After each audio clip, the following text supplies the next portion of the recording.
há uma ideia comum que diz que é preciso se despir dos nossos sentimentos, é preciso renunciar a nossos sentimentos para poder alcançar uma verdade objetiva. É muito comum ouvir que quando alguém está tomado pelo amor, pelo ódio, o seu raciocínio, sua argumentação, seu comentário, de algum modo está atravessado pelo irracional. Portanto, poderíamos dizer que para poder alcançar uma verdade é preciso renunciar a uma certa parte daquilo que, entre aspas, nós somos. A minha pergunta é se é realmente assim, se será que precisamos uma renúncia para alcançar a verdade. Meu nome é Daniel Omar Pérez e este é o podcast de Filosofia e Psicanálise.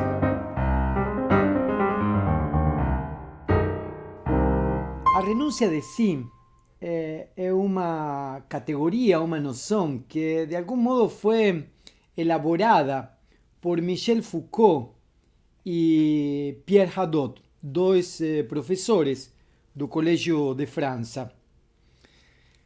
Se a cultura grega, a cultura helênica, em alguma medida cultivava o conhecimento de si e o cuidado de si, que produz um saber e uma verdade, tanto para a vida individual quanto para a vida coletiva e a vida política, a vida da comunidade.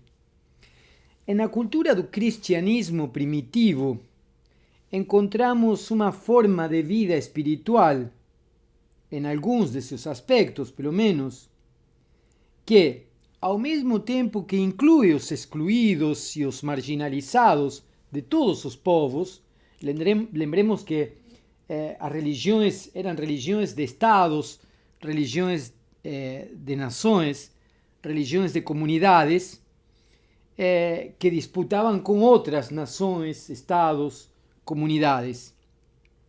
E o cristianismo aparece como uma mensagem para todos, independentemente do lugar. Portanto, é abraçada, obviamente, por aqueles que não têm lugar dentro de seu próprio estado, nação, povo. São os excluídos, os marginalizados. Então, o cristianismo primitivo é justamente a religião dos excluídos, dos marginalizados. Os excluídos e os marginalizados de todos os povos, os despossuídos de honores e riquezas, são de algum modo chamados pela religião cristã, mas em vez da religião cristã oferecer uma vida de conforto, uma vida de satisfações, convida a estes despossuídos a uma renúncia ainda mais radical de aquilo que é do mundano, e inclusive a uma renúncia do próprio corpo. Quer dizer que aqueles despossuídos, aqueles que não tinham nada, ainda precisavam renunciar ao pouco que tinham. Michel Foucault, como dizia, e Pierre Hadot nos mostram isso em seus vários cursos do Colégio de França e em suas publicações. O exame de consciência e a renúncia de si e a renúncia às coisas do mundo conduzem no cristianismo a uma nova vida, uma renovação de uma vida plena para alcançar uma verdade que não está neste mundo, sino na transcendência, uma verdade que não está aqui, sino em Deus. Então, para alcançar a verdade absoluta, para alcançar a verdade verdadeira, precisamos nos desfazer de tudo que é do mundo para alcançar aquilo que é de Deus. Abandonar as coisas do mundo para fazer aquilo que é de Deus. Mas o abandono é radical. Abandonar tudo, tal como o Santo Agostinho fez. quando teve uma herança, vendeu tudo e deu para os pobres. E ficou com um lugar para poder viver ele e sua comunidade. Ou como acontece com aquela passagem da Bíblia onde Cristo é interpelado por alguém que pergunta como é que eu faço para entrar na tua igreja, na tua religião. E parece que Cristo disse, dá tudo para os pobres e você já está na minha religião, está na minha igreja. Quer dizer, ser despossuído era um traço fundamental, mas não apenas por uma questão moral, sino também por uma questão de alcançar uma verdade. Só podemos alcançar a verdade em Cristo, a verdade da transcendência, a verdade em Deus, se somente se estamos despossuídos de honores, de riquezas, até do próprio corpo. De aí é que Michel Foucault fala de renúncia de si, por oposição ao que poderia ser o cuidado de si na Grécia Antiga. A tradição filosófica e científica da Grécia Antiga, com pretensão de universalidade, interrogando o que é o ser e seus predicados fundamentais, o que é aquilo que é, o que é tudo isto. E a verdade, quando faz isso, coloca em questão a própria existência humana, de aquele que pergunta pelo sentido do ser. Coloca em questão a própria existência humana e coloca em questão o sentido de aquele que pergunta. Coloca em questão o sentido da existência humana. Coloca em questão o sentido, no sentido do destino. Também coloca em questão o acaso no qual estamos imersos. Desta forma, coloca em pauta a finitude humana e sua falta, sua falha, sua incompletude, sua incerteza. O encontro dessa tradição filosófica e científica grega com o judaísmo articula o surgimento do cristianismo e da cultura latina. Os latinos somos filhos do encontro entre a Grécia e o judaísmo. O judeu é o encontro com o outro do grego, da filosofia grega. É o encontro de Atenas com Jerusalém. Desse encontro surge a latinidade. A filosofia de Santo Agostinho e suas confissões e seus diálogos, tentando decodificar as escrituras sagradas com a filosofia platônica. Também surge a filosofia de Santo Tomás de Aquino, com sua Suma Teológica e seus minuciosos exames analíticos. Mas também, como se fosse uma espécie de contracara, surge a psicanálise. Se o cristianismo é o encontro do judeu com o grego, a psicanálise é o encontro do grego com o judeu. Os gregos sabiam muito bem como levar adiante exercícios de purificação.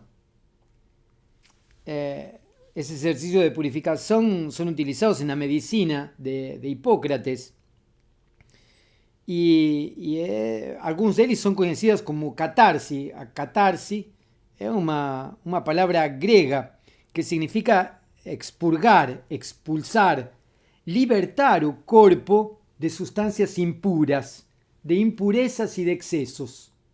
O grego helênico, é um experto em processos catárticos, em processos de purificação, em processos de expurgação, o que implica uma certa pureza.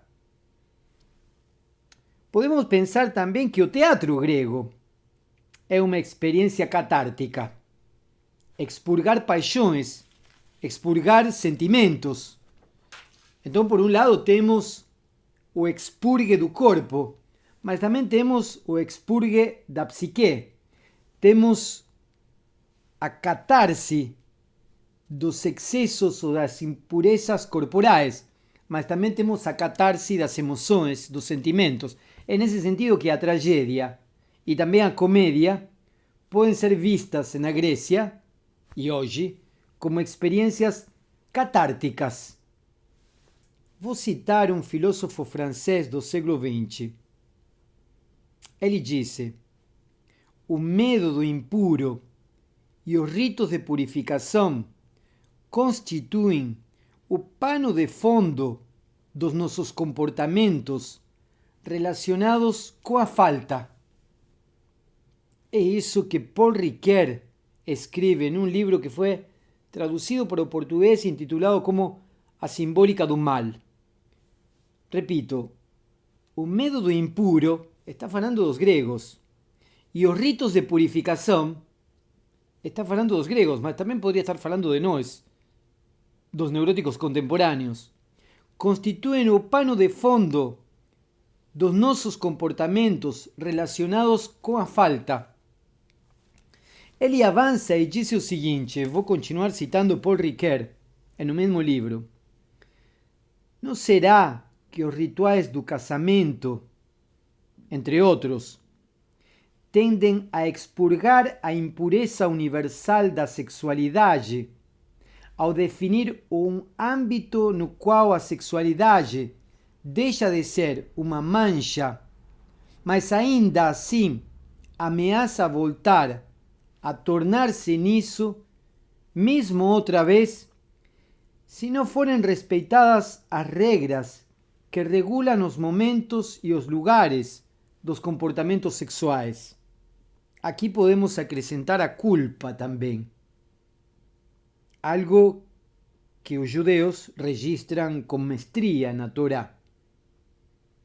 Paul Ricoeur, então, nos pergunta, de um modo retórico talvez, se os ritos de purificação não têm a ver com nossos comportamentos em relação com a nossa finitude. Se os ritos do casamento não têm a ver com uma tendência a expurgar a impureza da sexualidade. Se todas as regras de todos nossos ritos não têm de alguma forma, nos faz pensar Paul Ricoeur, uma marca da herança grega, da tentativa de buscar uma certa pureza ou de um certo expurgue da impurificação. E é por isso, então, que a isso, como dizia, acrescentamos a questão da falta que implica numa culpa. Então, por um lado, temos a culpa, olhando para a falta, mas também temos a impureza, olhando para a falta. Todo se passa a partir desta reflexão dos textos de Foucault, de Paul Ricoeur, de Pierre Hadot, de uma posta em pauta, então, de uma finitude, de uma incompletude, que revela uma falta. E essa falta se revela em um modo grego através da impureza e em um modo judaico através da culpa. Entre o medo do impuro e a culpa do pecado, o psicanalista escuta a relação de parentesco entre a fobia e a neurose obsessiva. Os ritos de limpeza, ordem, evocação de um pai poderoso, de uma mãe acolhedora, completam o exercício das práticas cotidianas de indivíduos e de comunidades neurotizadas atualmente. Seguindo a tradição aqui mencionada por Paul Ricoeur, nos diz que, cito Paul Ricoeur, a entrada do homem no mundo ético faz-se pelo medo e não pelo amor. A entrada do homem no mundo ético faz-se pelo medo e não pelo amor. Parece que há um temor primitivo que constitui o ato da fundação da consciência moral. Isso aparece na Torá, aparece também na psicanálise. O grego certamente nunca experimentou o sentimento do pecado, mas sim o da impureza. A cultura latina tem os dois. Será que essa é a origem milenar de nossas neuroses? Concluímos por aqui.